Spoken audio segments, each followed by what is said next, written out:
In order to find the real zeros and sketch the graph, the first thing you need to do is list all of your possible rational roots. I've already gone ahead and done that. This one's a little bit easier because your leading coefficient is 1, so there's no number for your denominator. These are just all of your possible rational roots. They could be positive or negative. This problem gives us a little hint saying that x minus 3 is a factor, so I know that 3, don't forget to change the sign here, is going to be one of my zeros. So that's actually the first thing I'm going to use for my synthetic division. Okay, I know it's going to be 3 here. I'm going to go ahead and write my coefficients out. And then I can complete the synthetic division for the first one. Okay, carry down the 1, multiply 1 times 3 is 3, add down, and repeat that process. Multiply, add down, multiply, add down, multiply. Okay, when I add those, that's going to be 0. If your remainder here is not 0, you need to pick some other number here. Okay, I knew that this one would work because it told me that that was a factor. If you have more than 2 numbers here, you can continue to do synthetic division until you have only 2 numbers. Okay, I've already worked out this problem, so I know another one that is going to work. From here, I'm just going to leave these coefficients, and I'll start a second synthetic division here. Okay, I'm going to go ahead and use 1. I know that's one of my possible factors. Okay, so bring down the 1. 1 times 1 is 1, and add down. 6 plus 1 is 7. Okay, again, repeat that process till you get to the end. 7 times 1, add down. 12 times 1, 12. When I add those, again, my remainder is 0 here. Okay, from here, you can do one of two things.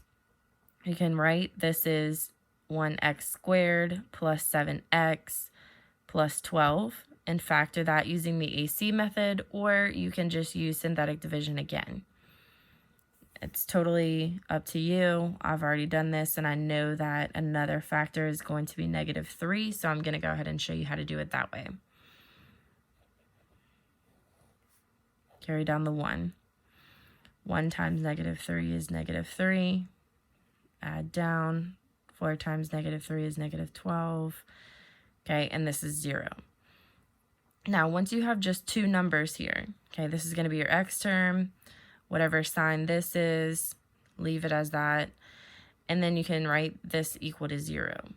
Okay, once you do that, then just solve for x. So this is 1x plus 4 equals 0. Subtract 4 on both sides, and it's going to be x is -4.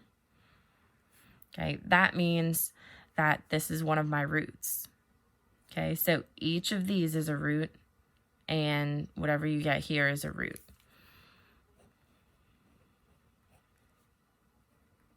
Okay, so -4, -3, 1, and 3. Those are my 4 roots for this.